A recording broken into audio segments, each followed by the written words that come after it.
Hello friends, welcome to Gowri's home. இன்றைக்கி நாம் இந்த சமையல் வீடியோவில் என்ன பார்க்க போகிறோம்னா ரோட்டு கடை சட்னி எப்படி செய்கிறது அப்படிங்கிறது தான். வாங்க நாம் இப்போ எப்படி செய்கிறதுங்கிறத பார்ப்போம். தக்காளி, நான் நாட்டு தக்காளி ஒரு 10 தக்காளி எடுத்து வச்சுருக்கிறேன். நீங்கள் ஆப்பிள் தக்காளி எடுத்துட்டாலுமே நல்லா டேஸ்ட்டாக இருக்கும். இப்போ ஒரு வடச்சட்டியில் தண்ணியை கொதிக்க வச்சுருக்கிறேன். அதில் தக்காளியை போட்டு வேக வைப்போம். தக்காளி நல்லா வேகணும். வெந்ததுக்கப்புறம் பார்ப்போம். பாருங்கள், தக்காளி நல்லா வெந்து தோல் பாருங்கள் அப்படி விரிஞ்சிருக்குதா?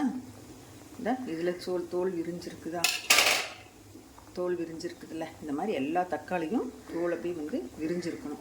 அப்போ நம்ம எடுத்து ஆற வச்சிடலாம். இப்போ ஸ்டவ் ஆஃப் பண்ணிவிட்டு எடுத்து ஆற வைக்க போகிறேன். அப்படியே தக்காளி நம்ம வெளியில் எடுத்து ஆற வச்சிடலாம். ஒவ்வொன்றா எடுத்து வச்சுக்க வேண்டியதுதான். இல்லை தண்ணி இருந்துட்டு அப்படியே வச்சுக்கலாம். நீங்கள் உங்களுக்கு எப்படி சௌரியமோ அப்படி செஞ்சுக்கலாம். ஆறட்டும், பார்ப்போம். இப்போ இந்த தக்காளியில் உங்களுக்கு சூடு பொறுக்கிற அளவுக்கு எடுத்துகிட்டு இந்த தக்காளி இருக்குல்ல, தோலை அப்படியே உரிக்கணும். சூடாக தான் இருக்குது, ரொம்ப சூடாகவே இருக்குது. இந்த மாதிரி உரித்து எடுத்துக்கணும். கொஞ்சம் லைட்டாக ஆறினதுக்கப்புறம் கூட உரிச்சிக்கலாம், ஒன்றும் தப்பு இல்லை. தோல் அப்படியே வந்துடும். எவ்வளோ சூடாக இருக்குது பாருங்கள்.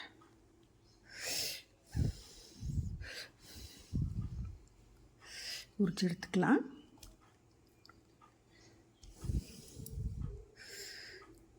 நல்ல சூடு.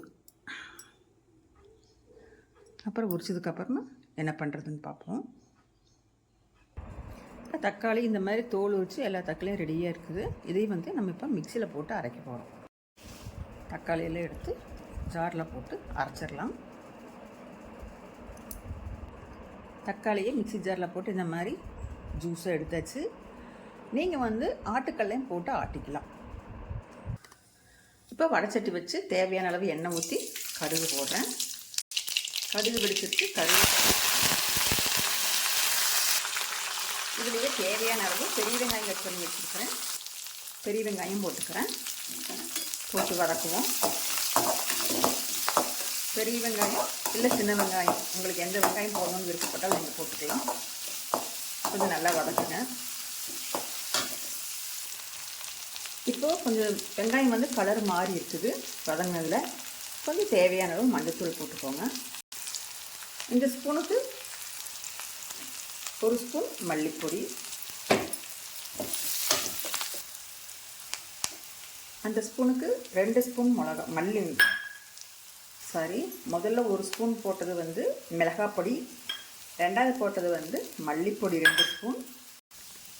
அதே மாதிரி வீட்டில் அரைச்சி வச்ச குழம்பு பொடி 2 ஸ்பூன் போட்டிருக்கிறேன். உங்களுக்கு இருந்தால் போட்டுக்கோங்க, இல்லைன்னா வேண்டியதில்லை. இல்லை நீங்கள் முழுவதுமே குழம்பு பொடியுமே வேணாலும் போட்டுக்கலாம், அது உங்களுடைய விருப்பம்தான். மிளகாப்பொடி வீட்டில் இல்லை, மல்லிப்பொடி இல்லை அப்படின்னு இல்லாமல் இருந்ததுன்னா குழம்பு பொடி போட்டுக்கலாம். இப்போ நம்ம அரைச்சி வச்சுருக்கிற அந்த தக்காளி பேஸ்ட்டை ஊற்றிடலாம்.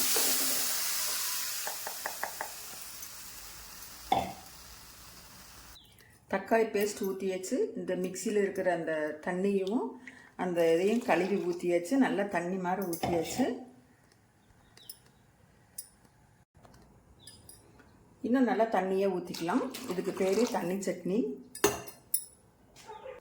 இதுக்கு தேவையான அளவு உப்பு போட்டுக்கலாம்.